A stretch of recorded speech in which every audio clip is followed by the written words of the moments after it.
श्री स्वामी समर्थ. समर्थ म्हणतात की माणसाला वाटते की माझ्या आयुष्यात सुख यावे. समर्थ म्हणतात की माणसाला वाटते की माझ्या आयुष्यात सुख यावे आणि माझ्या आयुष्यामध्ये सुखाची वाढ व्हावी. माझ्या आयुष्यात सुख यावे आणि माझ्या आयुष्यात सुखाची वाढ व्हावी असे प्रत्येक माणसाला वाटते, असं समर्थांनी आपल्याला इथे सांगितलं. पण समर्थ म्हणतात की दुसऱ्यांना दुःख आणि त्रास देऊन समर्थ म्हणतात की दुसऱ्याला दुःख आणि त्रास आणि वेदना देऊन आपण सुखाची अपेक्षा कशी करू शकतो. दुसऱ्यांना आपण दुःख, त्रास आणि वेदना देऊन आपण सुखाची अपेक्षा कशी करू शकतो, असं समर्थांनी आपल्याला इथे सांगितलं. आणि म्हणूनच समर्थ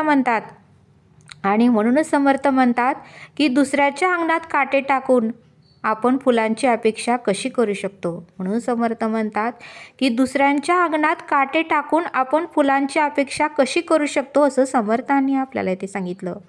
आणि म्हणून समर्थ म्हणतात की दुसऱ्याच्या डोळ्यात अश्रू देऊन आपण आनंदाची अपेक्षा कशी करू शकतो.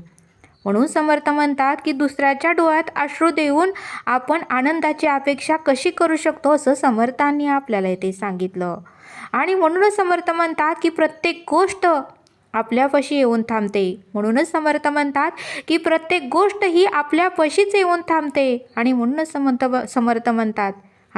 समर्थ म्हणतात की सुरुवात ही आपल्यापासून करा. म्हणून समर्थ म्हणतात की सुरुवात ही आपल्यापासूनच करा. चांगले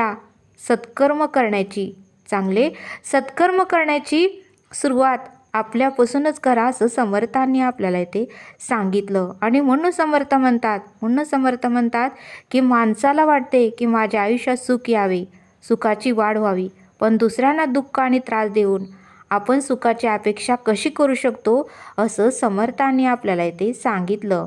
श्री स्वामी समर्थ. जय जय स्वामी समर्थ.